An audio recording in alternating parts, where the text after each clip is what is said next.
আচ্ছা, আমরা ভিডিওতে সলিউশন দেখার চেষ্টা করবো ঢাকা ইউনিভার্সিটির 2013-14 কেমিস্ট্রি পার্টটা, ঠিক আছে।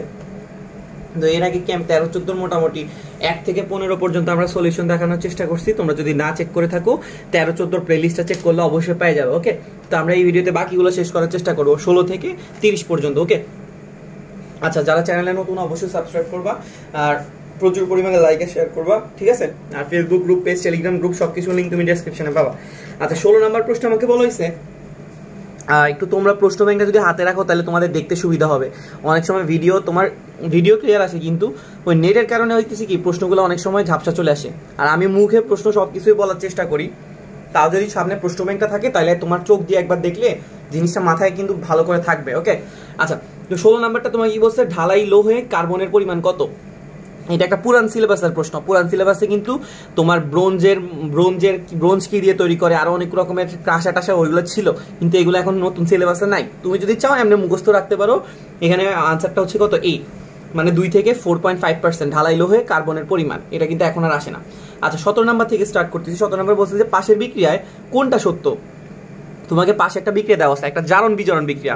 স্টেনাস ক্লোরাইড আর ফেরিক ক্লোরাইড বিক্রিয়া করে স্টেনাস ক্লোরাইড আর ফেরাস ক্লোরাইড তৈরি করছে। ওকে, আচ্ছা, তো এটা আমরা একটু বিক্রিয়াটা লিখি। তো তোমাকে এখানে বলছে যে কে জারিত হয়েছে আর কে বিজারিত হয়েছে, এটা একটু তোমাকে চেক করে দেখতে বলছে।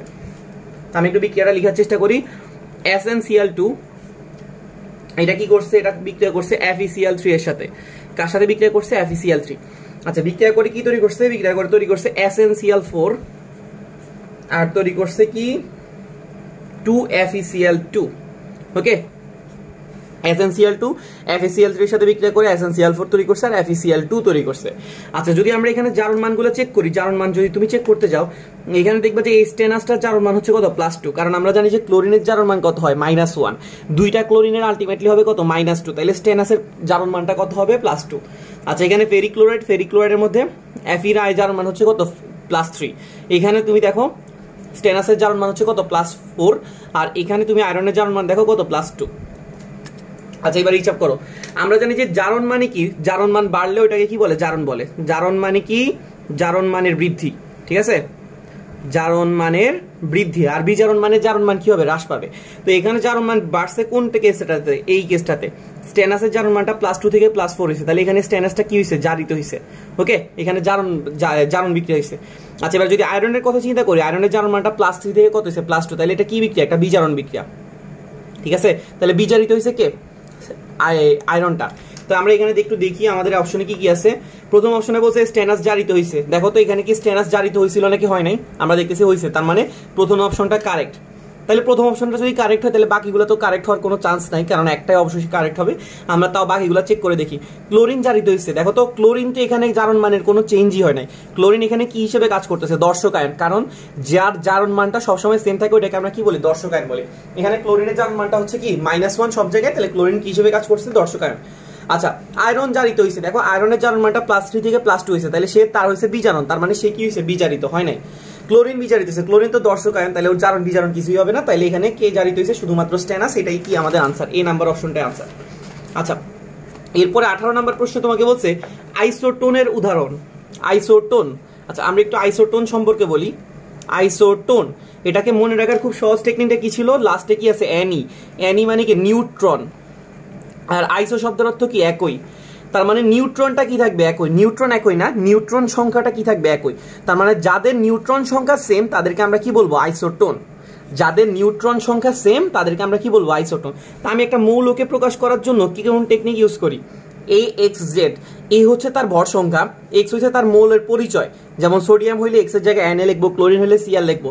Z হচ্ছে তার প্রোটন সংখ্যা, ঠিক আছে।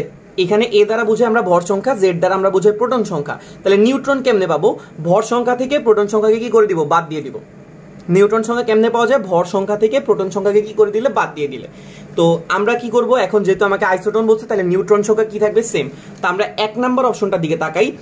13 নিউটন আর 13 নাইট্রোজেন 7 আর এখানে আছে কত, 13 কার্বন 6। আমরা একটু দেখি প্রথম অপশনটা। প্রথম অপশনে আছে কি 13 নাইট্রোজেন 7 আর আরেকটা আছে কি 13 C6 এরা কি আইসোটোন কিনা আমরা চেক করব। তো আমরা তো জানি যে এই জিনিসটা তার ভর সংখ্যা, এই জিনিসটা তার ভর সংখ্যা, এটা তার প্রোটন সংখ্যা, এটা তার প্রোটন সংখ্যা। আর নিউট্রন সংখ্যা কেমনে বের করব? ভর সংখ্যা থেকে প্রোটন সংখ্যাকে কি করে দিব? বাদ দিয়ে দিব। তো 13 থেকে যখন 7 বাদ যাবে তাহলে এটার প্রোটন সংখ্যা নিউট্রন সংখ্যা কত দাঁড়াইছে? 6। আর এখানে 13 থেকে যখন 6 বাদ দিবে তাহলে তার তখন নিউট্রন সংখ্যা কত দাঁড়াইছে? 7। দেখো তো এই দুজনের কি নিউট্রন সংখ্যা সেম আছে? না, তার মানে এরা আইসোটোন না, ঠিক আছে। আচ্ছা, এবার আমরা যদি চেক করে দেখি ডি নাম্বার অপশনটা যদি চেক করে দেখি, ডি নাম্বার অপশনে কি দেওয়া আছে দেখো তো, 31 ফসফরাস 15 আর দেওয়া আছে 32 সালফার 16। আচ্ছা, তুমি যদি এটার নিউট্রন সংখ্যা বের করে দেখো, 31 থেকে 15 বিয়োগ করলে কত আসে জানি যে আমরা 16, আর 32 থেকে 16 বিয়োগ করলে কত আসে? 16। তাহলে এটারও নিউট্রন সংখ্যা 16, এটারও নিউট্রন সংখ্যা 16। যেহেতু এখানে নিউট্রন সংখ্যা সমান, তাহলে আমরা এটাকে কি বলতে পারি? আইসোটোন। ব্যাপারটা কি বুঝতে পারছি? তো আইসোটোনে কি থাকবে? নিউট্রন সংখ্যা সমান থাকবে। আবার আইসোবার ছিল, আইসোবারে কি থাকে? ভর সংখ্যা সমান। যেমন এই যে 13 আর 13 মিলে গেছে, এই দুইজনের ভর সমান, তাহলে এদেরকে আমরা কি বলতে পারি? আইসোবার। ওকে। আবার যখন প্রোটন সংখ্যা সমান হবে বা পারমাণবিক সংখ্যা সমান হবে তখন এটাকে আমরা বলি আইসোটোপ। একটু মনে করে দেখো, আইসোটোনে কি হয়? নিউট্রন সংখ্যা সমান। আইসোবারে কি হয়? ভর সংখ্যা সমান। আইসোটোপে কি হয়? প্রোটন সংখ্যা সমান। তো এখানে প্রোটন সংখ্যা সমান কোথায় আছে দেখো তো। আচ্ছা, প্রোটন সংখ্যা কোনো অপশনে সমান ছিল না। এই অপশনটা ছিল আইসোবারের উদাহরণ, এটা ছিল আইসোটোনের উদাহরণ, ঠিক আছে। এটাও কিন্তু আইসোবারের উদাহরণ। দেখো 40, এখানেও কি আছে? ভর সংখ্যা 40, ঠিক আছে। ভর সংখ্যা যেখানে সমান থাকবে ওটাকে আইসোবার, নিউট্রন সংখ্যা যেখানে সমান থাকবে আইসোটোন, আর প্রোটন সংখ্যা যেখানে সমান থাকবে ওটাকে বলবো কি? আইসোটোপ। ওকে। আচ্ছা, 20 নাম্বারে তোমাকে বলছে নিচে কোন যৌগটা আয়োডোফর্ম পরীক্ষা দেয় না? আচ্ছা, আয়োডোফর্ম যদি পরীক্ষা দিতে হয়, মানে আয়োডিনের সাথে যে বিক্রিয়াটা করবে, মিষ্টি গন্ধযুক্ত নাকি কি জানি একটা ছিল যে আয়োডোফর্মের একটা বিক্রিয়া দেয়, ওইটা বিক্রিয়াটা দিতে হলে তোমার অবশ্যই কি থাকতে হবে? CH3C ডাবল বন্ড O, এই মূলকটা থাকতে হবে। এটাকে বলে আমরা অ্যাসিটো মূলক, ঠিক আছে না? এই মূলকটাকে আমরা কি বলি? অ্যাসিটো মূলক। এই মূলকটা যাদের আছে তারা কি করবে? আয়োডোফর্ম বিক্রিয়াটা শো করবে। ওকে। তো এখানে দেখো 1 নাম্বার অপশনটা কি দেওয়া আছে? CH3COCl, তার মানে CH3CO মূলকটা আছে, তার মানে সে কিন্তু কি করবে? আয়োডোফর্ম বিক্রিয়া দিবে। আচ্ছা, এরপরে দেখো এখানে আছে কি? CH3CHOCH3। ওকে, এখানেও কিন্তু কি আছে? আচ্ছা, আমি এটা একটু তোমাকে লিখে দেখাই, তাহলে তোমার মনে বুঝতে সুবিধা হবে। প্রথমটা আছে কি? CH3COCl, এটাতে কিন্তু কি আছে? CH3CO মূলক আছে, তাহলে সে বিক্রিয়া দিবে। আচ্ছা, তারপরটা আছে CH3CHOCH3।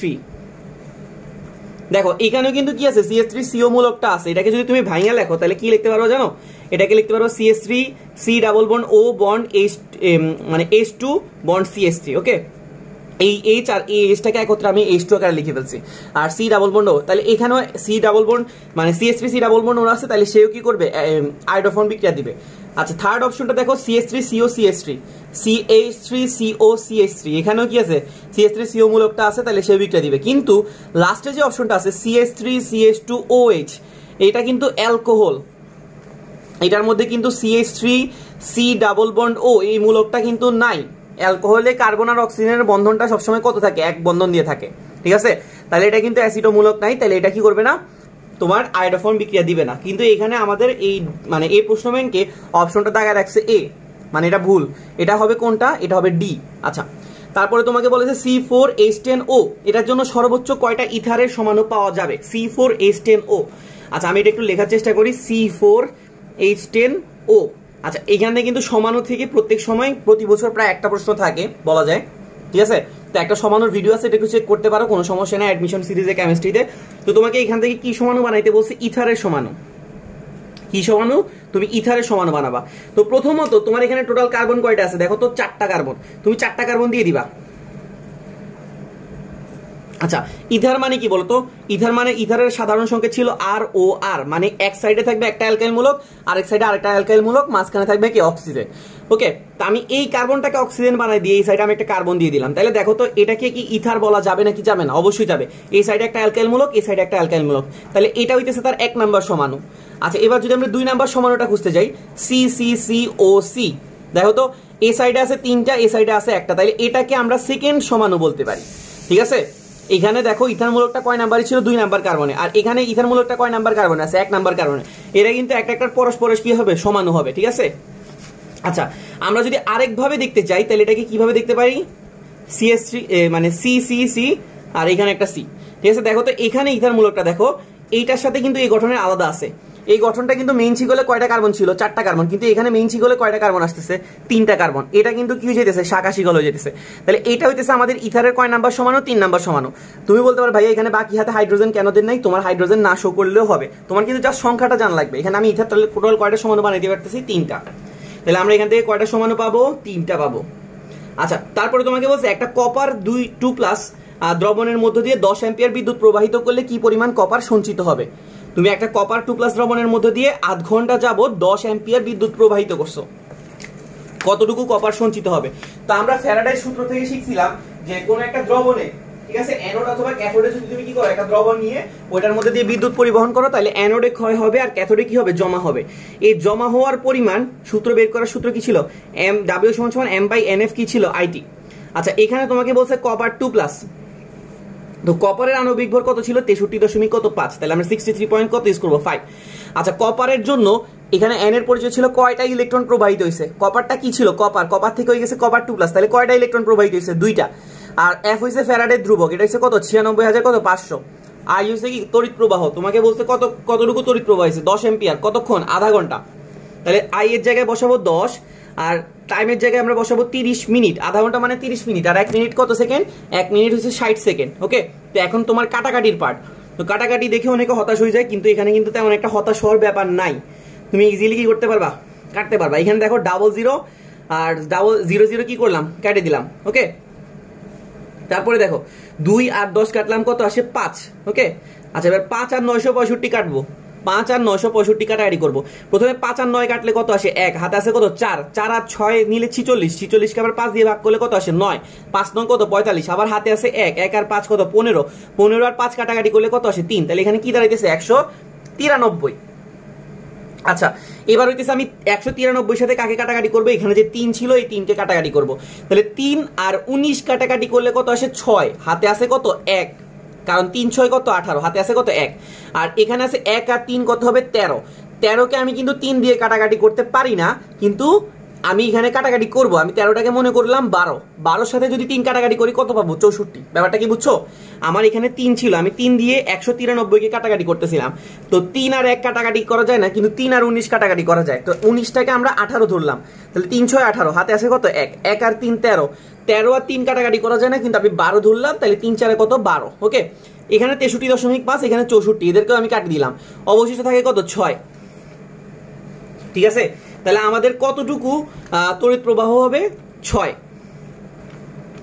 তো এখানে 6 এর কোনো অপশনই নাই। একটা আছে 6.3, একটা আছে 1.5, একটা আছে 0.6। তো এটা হচ্ছে নান অফ দিস। ওকে, তো এটা কিন্তু ক্যালকুলেটর না থাকলে তুমি কিন্তু করা টাফ, কারণ তুমি কি করবা? 6 এর কাছাকাছি একটা অপশন আবার দাগাই দিয়ে বসে থাকবা। মেবি 2013 সালে 13-14 সালের দিকে হয়তো ক্যালকুলেটর ছিল, আমি শিওর জানি না, এই কারণে হয়তো নান অফ দিস দিছে। নাইলে নর্মালি কি করে? 4টা অপশনই কোনো না কোনো ভ্যালু দেয় এবং তোমার অপশনটার কাছাকাছি অপশন থাকে। আর এটা তো একদম এক্স্যাক্টলি বলা যায় যে এটা 6 এর কাছাকাছি হবে, কারণ দেখো তুমি এখানে কিন্তু কোনো জিনিসটাকে ধরো নাই, তুমি এখানে একটু ছোট মানে ছোট বড় করছো, যেটা হচ্ছে 63.5কে তুমি 64 মনে করে কাটাকাটি করছো। জাস্ট একটু ডিফারেন্স হবে স্লাইটলি, মানে 6 থেকে একটু বেশি হলে 6.1, 6 থেকে একটু যদি কম হয় 5.9। ওকে, তুমি এটাও চিন্তা করতে পারবে যে আসলে 6.1 হবে না 5.9 হবে। তো এটা নিয়ে আমি বাড়াইতেছি না। তো 6.3 হওয়ার কোনো চান্স নাই, 1.5 হওয়ারও কোনো চান্স নাই, 0.6 হওয়ার তো কোনো চান্সই নাই। ঠিক আছে, তাহলে অবশ্যই এটা কোনটা হবে? ডি নাম্বার অপশনটা। আচ্ছা, তারপরে তোমাকে কি বলছে? একটা 1 মোলার সোডিয়াম হাইড্রোক্সাইডের জলীয় দ্রবণে 100 ml কে সম্পূর্ণরূপে নিরপেক্ষ করতে কত আয়তন 0.5 মোলার অক্সালিক অ্যাসিডের প্রয়োজন হবে?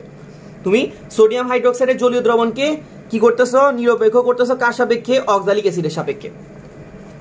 সোডিয়াম হাইড্রোক্সাইড আর অক্সালিক অ্যাসিড, অক্সালিক অ্যাসিডের সংকেত কি? H2C2O4। ওকে, তো এটা করার জন্য আমরা কোন ফর্মুলা ইউজ করি? মেইনলি আমরা অনেকে এই ফর্মুলাটা ইউজ করি, E1V1S1 = E2V2S2। আমার কাছে এটা সবচেয়ে সহজ লাগে। অনেকে আবার কি করে? V1S1/N1 V2S2/N2 ইউজ করে, ইচ্ছা, কোনো সমস্যা নেই। আচ্ছা, E1 হচ্ছে আমাদের কস্টিক সোডার তুল্য সংখ্যা। এটা তুল্য সংখ্যা কত হবে? 1। তুল্য সংখ্যা কেমনে হিসাব করেন ভাইয়া? তুমি যদি একটা অ্যাডমিশন সিরিজে কেমিস্ট্রিতে যাও, এই টাইপের একটা প্রশ্ন পাবা, মানে ভিডিও পাবা। অথবা আমি তোমাকে এখন সহজে বলি, যতগুলো হাইড্রোজেন আয়ন দিবে অথবা যতগুলো হাইড্রোক্সিল আয়ন দিবে, ওইটাই হবে কি তার তুল্য সংখ্যা। এখানে কস্টিক সোডা কয়টা হাইড্রোক্সিল আয়ন দিবে? একটা, তাহলে তার তুল্য সংখ্যা হচ্ছে কত? 1। আচ্ছা, V1 হচ্ছে কস্টিক সোডার আয়তন। তোমাকে বলছে সোডিয়াম হাইড্রোক্সাইডের জলীয় দ্রবণের কতটুকু নিছো? 100 ml। তাহলে V1 হচ্ছে 100। S1 হচ্ছে কত? কস্টিক সোডার হচ্ছে কত? 1 মোলারিটির ঘনমাত্রা।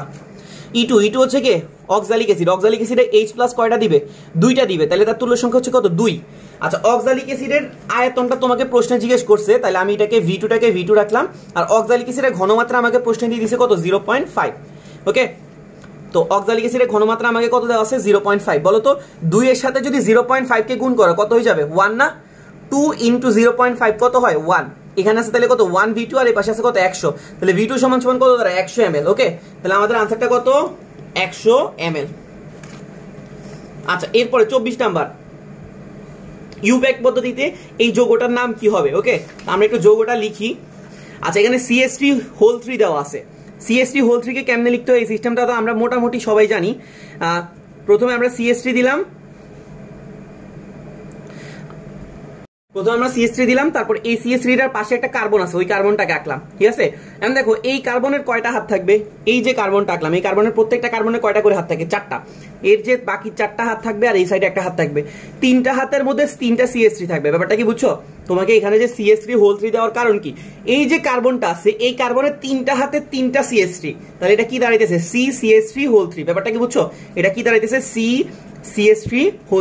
আচ্ছা, তারপর হচ্ছে বন্ধনের পরে আছে CH2, ওকে, তারপরে আছে কি CH, আর তারপরে দেখো আবার CH3 দুইটা আছে, তার মানে এই কার্বনের বাকি 2টা হাতে কি আছে? 2টা CH3 আছে। এখানে একটা CH3 দিলাম, এখানে একটা CH3 দিলাম, বুঝছো? তাহলে দেখো তো সবার কি 4টা করে হাত গেছে নাকি জানে? দেখো তো এই কার্বনের একটা হাত এখানে, একটা হাত এখানে, একটা হাত এখানে, 3টা। 4 নাম্বার হাত কার কাছে? হাইড্রোজেনের কাছে। ওকে, আচ্ছা, এখন আমরা এটা নামকরণ করব। নামকরণ করার সিস্টেমটা কি ছিল? সর্বাধিক কার্বন বিশিষ্ট যৌগটাকে, শিকলটাকে তোমার কি করতে হবে? চুজ করতে হবে। আচ্ছা, চুজ করলাম, দেন ছিল কি যেদিক থেকে শিকলের সংখ্যা বেশি বা যেদিক থেকে শিকলটা কাছে ওই দিক থেকে নাম্বারিং করবো। তাহলে 1 2 3 4 5 এদিক থেকে নাম্বারিং করলাম, কারণ এদিকে শিকল কয়টা আছে? 2টা, আর এদিকে শিকল কয়টা ছিল? একটা। ওকে, তাহলে দেখো তো আমাদের এখন 2 নাম্বার কার্বনে কি আছে? 2টা মিথাইল। 4 নাম্বার কার্বনে কয়টা আছে? একটা মিথাইল। তাহলে কি দাঁড়াইতেছে এটা? দেখো তো 2 2 4। 2 2 কেন? কারণ 2 নাম্বারে কয়টা মিথাইল? 2টা। 4 নাম্বারে একটা। 2 2 4 ট্রাইমিথাইল। 2 2 4 ট্রাইমিথাইল কি হবে? দেখো তো কয়টা কার্বন? 5টা কার্বন। টোটাল কয়টা কার্বন ছিল? 5টা। তাহলে কি হবে? পেন্টেন। ওকে, তাহলে 2 2 4 ট্রাইমিথাইল পেন্টেন, এটা কয় নাম্বার অপশনে আছে? এটা আমাদের A নাম্বার অপশনে আছে, ঠিক আছে? আচ্ছা, তারপরে তোমাকে বলছি নিচের বিক্রিয়ার প্রধান উৎপাদ কোনটা? তো বিক্রিয়াটা একটু লেখার চেষ্টা করি। কে ছিল? CH ট্রিপল বন্ড CH, এটার সাথে কে বিক্রিয়া করতেছে? H2O। ওকে, এরা বিক্রিয়া করতেছে এখানে 20% সালফিউরিক অ্যাসিডের উপস্থিতিতে আর 1% মার্কিউরিক সালফাইডের উপস্থিতিতে 40 ডিগ্রি সেলসিয়াস তাপমাত্রায়। ওকে, তো এরা যখন বিক্রিয়া করবে, দেখো তো দ্বিবন্ধন আর ত্রিবন্ধন বিক্রিয়া করলে তখন এটাকে কি বলে? এটাকে বলে আমরা সংযোজন বিক্রিয়া বা দ্রুত বিক্রিয়া। ওকে, মানে দ্বিবন্ধন ত্রিবন্ধন আলা যে কোনো জিনিস যদি কি করে? বিক্রিয়া করে, ওইটা মেইনলি বিক্রিয়া করে কি? সংযোজন বিক্রিয়া। আচ্ছা, তো এখন আমাদের এখানে সংযোজন হবে কার সাথে? পানির সাথে, ঠিক আছে? পানিটাকে আমরা ভাঙায় কি এভাবে লিখতে পারি নাকি? পারি না? অবশ্যই পারি। কি হবে? H আর OH, একটা হাতে চলে যাবে H, আর একটা হাতে চলে যাবে OH, ঠিক আছে? আমরা জানি যে সিঙ্গেল, এখানে একটা সিগমা থাকে, 2টা পাই থাকে। প্রথমে একটা পাই বন্ধন ভাঙবে, একটা পাই বন্ধন যখন ভাঙবে তখন অর্ধেকা তোর কাছে, অর্ধেকা তোর কাছে, এক হাতে চলে যাবে হাইড্রোজেন, আর এক হাতে চলে যাবে কি? হাইড্রোক্সিল। সেকেন্ড স্টেপে আরেকটা পাই বন্ধন ভাঙবে, তো আবার আরেকটা পানি আসবে, তখন ওইখানে আবার একটা হাইড্রোজেন আর একটা হাইড্রোক্সিল। ওকে, ব্যাপারটা কি বুঝছো? এখানে 2টা পাই বন্ড ছিল। প্রথম পাই বন্ডটা যখন ভাঙছে, একটা হাতে হাইড্রোজেন আর একটা হাতে হাইড্রোক্সিল। এরপর হচ্ছে সেকেন্ড পাই বন্ধনটা ভাঙছে, আবার একটা হাতে হাইড্রোজেন, আবার একটা হাইড্রোক্সিল। ওকে, আচ্ছা, তো আমাদের উৎপাদটা হচ্ছে এটা, মেইনলি উৎপাদটা ছিল এটা। কিন্তু মনে রাখবা, একটা কার্বনে কখনো 2টা হাইড্রোক্সিল থাকতে পারে না। একটা কার্বনে কখনোই 2টা হাইড্রোক্সিল থাকতে পারে না। তারা কি করে? একটা হাইড্রোক্সিল আরেকটা হাইড্রোজেনের সাথে মিলে কি হয়ে যাবে? পালাই যাবে। পালাই সে কি তৈরি করে ফেলবে? পানি তৈরি করে ফেলবে। তাহলে এখানে অবশিষ্ট কে থাকতেছে? দেখো তো এই কার্বনে কয়টা হাইড্রোজেন? 3টা হাইড্রোজেন, তাই CH3, আর এখানে আছে CH, আর এখানে আছে একটা O, তাহলে এটাকে কি লেখা যায়? CH3CHO, বুঝছো? প্লাস কি হবে? H2O। তো CH3CHO কয় নাম্বার অপশন আছে? A নাম্বার অপশনে, বুঝছো? সোজা একটা বিক্রিয়া, মাঝে মাঝে কনফিউজ হয়ে যায়। আচ্ছা, তারপর হচ্ছে কি নিচের কোন অরবিটালে ইলেকট্রন আগে প্রবেশ করবে? তো আমরা জানি যে এটার ক্ষেত্রে কোন নীতি অনুসরণ করে? আউফবাউ নীতি। কোন নীতি? আউফবাউ নীতি। তো এখানে আছে কি 4F, তারপর আছে কি 5D। আচ্ছা, 4F এর যদি আমরা চেক করি, আউফবাউ নীতিটা কেমনে বুঝতাম? আমরা n+l এর মান চেক করতাম। তো 4F এর জন্য n+l এর মানটা কত বলো তো? আমরা জানি যে S হইলে L এর মান হয় 0, P হইলে L এর মান হয় 1, D হইলে L এর মান হয় 2, আর F হইলে L এর মান হয় কত? 3। ওকে, SPDF। তো এইখানে যদি তুমি চেক করো n+l এর মান, F এর জন্য L এর মান কত হবে? 3, তাহলে 4 + 3 কত আসতেছে? 7।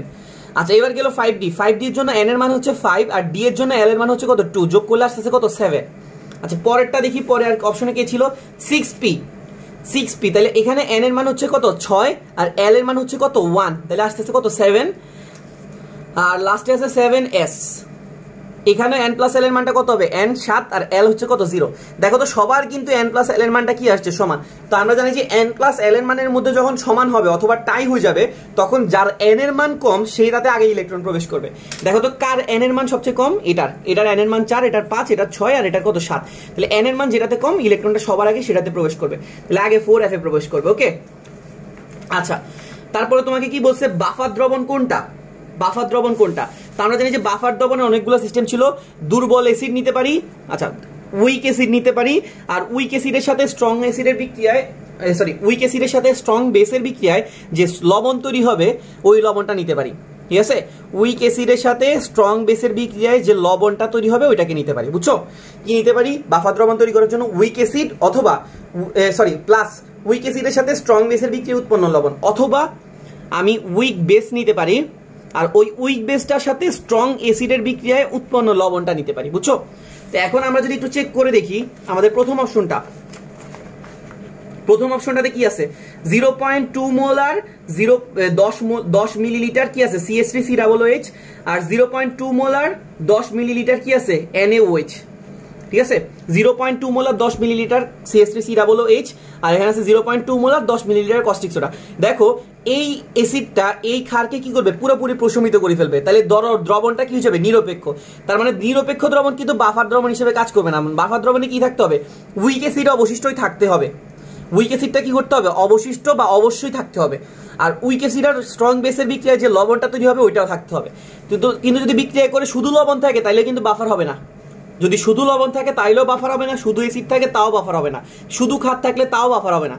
কি হতে হবে উইক অ্যাসিড থাকতে হবে আর উইক অ্যাসিডের সাথে স্ট্রং বেসের বিক্রিয়া উৎপন্ন লবণটা থাকতে হবে। ওকে আচ্ছা আমাদের 2 নাম্বার অপশনটা যদি চেক করি, 2 নাম্বার অপশনটা হচ্ছে 0.2 মোলার কস্টিক সোডা আর 0.1 মোলার কি আছে 10 মিলিলিটার 0.2 মোলার 10 মিলিলিটার কি আছে অ্যাসিড।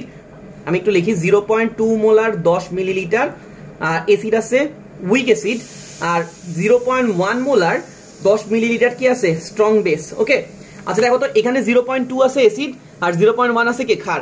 যদি এরা বিক্রিয়া করে তখন 0.1 ক্ষারকে কি করবে 0.1 অ্যাসিড কি করবে প্রশমিত করে ফেলবে, প্রশমিত করে অবশ্যই কি তৈরি করবে লবণ। আচ্ছা আর বাকি থাকবে কে 0.1 মোলার উইক অ্যাসিড থাকবে না অবশ্যই। তা আমরা তো আমাদের ক্রাইটেরিয়া কিন্তু ফিল আপ করছে, আমাদের ক্রাইটেরিয়াতে কি হয়েছিল যে উইক অ্যাসিডও থাকা লাগবে আর উইক অ্যাসিডের সাথে বিক্রিয়ায় লবণটাও থাকা লাগবে। তার মানে বি নাম্বার অপশনটাই হচ্ছে কি আমাদের কারেক্ট। ওকে দেখো সি আর ডি কিন্তু কখনোই কারেক্ট হবে না, তুমি একটু চিন্তা করে দেখবা।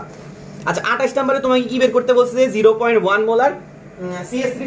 আচ্ছা এরপর 28 নম্বর প্রশ্ন আমাকে কি বলা হয়েছে যে 0.01 মোলার CH3COOH দ্রবণের পিএইচ কত হবে, ঠিক আছে। তো আমরা পিএইচ বের করার ফর্মুলাটা খুব ইজিলি জানি যে মাইনাস লগ অফ কি H প্লাস। আচ্ছা H প্লাসটা হচ্ছে কি হাইড্রোজেন আয়নের ঘনমাত্রা। তো তোমাকে এখানে দেওয়া আছে 0.1 মোলার CH3COOH। তোমার একবারের জন্য যদি মনে হয় যে এই 0.01 মোলারটাই আসলে H প্লাসের ঘনমাত্রা, এটা কিন্তু ভুল। কারণ এটা হইতো কখন যখন এটা স্ট্রং অ্যাসিড হইতো, কিন্তু এটা একটা কি অ্যাসিড একটা উইক অ্যাসিড। উইক অ্যাসিডের ক্ষেত্রে কিন্তু তার ঘনমাত্রাটাই তার H প্লাস আয়নের ঘনমাত্রা হয় না, ঠিক আছে। তো এখানে H প্লাস আয়নের ঘনমাত্রাটা বের করার জন্য আমরা একটা ফর্মুলা ইউজ করি, এটাকে বলে আলফা সি, ঠিক আছে। দুর্বল অ্যাসিডের জন্য H প্লাস আয়নের ঘনমাত্রা বের করার ফর্মুলা কি ছিল আলফা সি। আচ্ছা তো তোমাকে কিন্তু প্রশ্নে আলফার মান দেওয়া নেই, তোমাকে প্রশ্নে দেওয়া আছে কে এর মান। ওকে কিসের মান দেওয়া আছে কে কত দেওয়া আছে 1.8 ইনটু কত tan ইনভার্স কত 5, ঠিক আছে 1.8 ইনটু tan ইনভার্স 5। তো এখান থেকে তোমাকে কি করতে হবে আলফার মানটা বের করতে হবে। তো আলফা বের করার ফর্মুলা কি ছিল, আলফা বের করার ফর্মুলা ছিল √KA ডিভাইডেড বাই সি। তো আমি যদি এখানে মান বসাই KA ডিভাইডেড বাই সি আর এই সিটাকে যদি আমি কি করতে যাই রুটের ভিতরে নিয়ে আসতে চাই তাহলে একটা সি স্কয়ার দেওয়া লাগবে। ব্যাপারটা কি বুঝছো, আলফার ফর্মুলাটা ছিল √KA ডিভাইডেড বাই সি। আচ্ছা আর সিটাকে আমি রুটের ভিতরে আনলে অবশ্যই কি করা লাগবে সি স্কয়ার। কেন করলাম, কারণ এখানে সি আর সি স্কয়ার কাটাকাটি যাবে, তাহলে এখানে থাকতেছে √KA ইনটু সি। তো অনেকে আবার এটাকেও মুখস্থ রাখে সূত্র আকারে, ঠিক আছে। আচ্ছা এখন কে এর মানটা আমরা বসাই দিই 1.8 ইনটু কত tan ইনভার্স 5 আর কি আছে আর আছে 0.1, এটাকে আমরা বসাইলাম। তাহলে এখান থেকে এখন আমাদের কি করতে হবে ক্যালকুলেশনটা করতে হবে। ওকে আচ্ছা, তো এখন এটাকে আমার ক্যালকুলেশন করা লাগবে। তো আমি এটার জন্য ক্যালকুলেটর ইউজ করতেছি। তোমরা কিন্তু মেবি 13-14 সালের দিকে ক্যালকুলেটর ছিল, আমার ঠিক শিওর জানা নাই। তোমরা যদি এটার ক্যালকুলেশনটা কিভাবে করতে হয় দেখতে চাও, ক্যালকুলেশন সিরিজের একটা প্লেলিস্ট আছে, 3 থেকে 4টা ভিডিও আছে টোটাল। তোমার সর্বোচ্চ 1 থেকে 1.5 ঘন্টা লাগবে সবগুলো দেখলে। ওইগুলো দেখলে তুমি এইসব টাইপের ক্যালকুলেশন ইজিলি কেমনে করতে হয় খুব পারবা, ঠিক আছে। তো আমি আর এখানে সময় মানে এমনি ভিডিওটা বড় করতেছি না। এখান থেকে আমরা প্রথমে এটার মানটা বের করতেছি, কত আসতেছে 0.1, সবকিছু দিলে এটা আসতেছে কত 1.34 ইন্টু 10 ইনভার্স কত 3। আচ্ছা, এইটা হইতেছে আমাদের এইচ প্লাসের মান। তো আমরা এটাকে এখানে বসাবো মাইনাস লগ অফ আনসার বসাইলাম, তাহলে এটা আসতেছে কত 2.87। তাহলে আমাদের পিএইচটা কত দাঁড়াইতেছে 2.87। এটা কয় নাম্বার অপশন আছে? এটা আমাদের সি নাম্বার অপশন আছে। আচ্ছা, 29 নম্বর প্রশ্ন বলেছে কি নিচের কোনটা সর্বাধিক সংখ্যক যৌগ গঠন করে। তোমাকে এখানে অপশন দেওয়া আছে আর্গন, ক্রিপ্টন, জেনন আর রেডন। তো আমরা সবাই পড়ে আসছি যে নিষ্ক্রিয় মানে যে গ্রুপটা আছে মানে গ্রুপ 18, ঠিক আছে, গ্রুপ 18 এর মৌলগুলো কি করে না, নরমালি কোনো যৌগ গঠন করে না। গ্রুপ 18 এর নিষ্ক্রিয় যারা আছে তারা কি করে না, কখনোই নরমালি যৌগ গঠন করে না। কিন্তু এদের মধ্যে জেনন আছে, আর এখানে কি আছে আর্গন, ক্রিপ্টন, আর্গন অপশনে কি দেওয়া আছে আর্গন, ক্রিপ্টন, জেনন আর রেডন। এদের মধ্যে জেননটা কিন্তু অনেকগুলো যৌগ গঠন করে। কিরকম, আমরা মোটামুটি যারা ইঞ্জিনিয়ারিং প্রশ্ন ব্যাংক সলভ করছি তারা দেখছিলাম জেননের অনেকগুলো যৌগের সংকরায়ন আসে। তো জেনন ফ্লোরাইড, জেনন ডাইফ্লোরাইড, তারপরে জেনন হেক্সা ফ্লোরাইড, ঠিক আছে, জেনন অক্সো ফ্লোরাইড, ঠিক আছে, এরকম অনেকগুলো যৌগ আছে। তো জেনন হচ্ছে কি ভ্যারিয়াস কাইন্ড অফ যৌগ তৈরি করে। আর্গন যৌগ তৈরি করে, আর্গন কিন্তু মেইনলি একটা যৌগ তৈরি করে, 1 থেকে 2টা। জেনন প্রায় 5-6টা তৈরি করে। ক্রিপ্টন আর রেডনের তেমন একটা যৌগ আমরা মানে ফলো করি না বা পাই না। তো এখানে সবচেয়ে বেশি যৌগ গঠন করে কে, জেনন। ওকে, আচ্ছা, তারপর লাস্টে 30 নম্বর প্রশ্ন তোমাকে বলেছে HCHO অণুতে কার্বনের হাইব্রিডাইজেশন কত। HCHO এটাকে যদি আমরা গঠনিকভাবে লিখি তাহলে এটা কিরকম হবে, HC double bond O bond H। তো আমরা জানি যে কি একটা কার্বনের মানে কার্বনের সংকরায়নটা খুঁজতেছি। কার্বন যদি 3টা সাইড থাকে, মনে রাখবা যে 3টা সাইড থাকলে ওইটাকে আমরা কি লিখি, এটা সংকরণ হয় sp2। যদি 2টা সাইড থাকে ওইটাকে আমরা বলি sp। 4টা সাইড থাকলে ওইটাকে আমরা কি বলি sp3, ঠিক আছে। তো দেখো এই কার্বনের এখানে কয়টা সাইড, একটা সাইড, 2টা সাইড, 3টা সাইড, তাহলে এটা কি হবে sp2। sp2 কয় নাম্বার অপশন আছে, বি নাম্বার অপশনে। ওকে, আশা করি আমরা বুঝতে পারছি। আর যদি আরো সলভ চাও অবশ্যই আমাকে জানাবা। ভিডিও দেখার জন্য ধন্যবাদ। আর চ্যানেলে নতুন হলে অবশ্যই সাবস্ক্রাইব করবা, শেয়ার করবা। ওকে, আল্লাহ হাফেজ।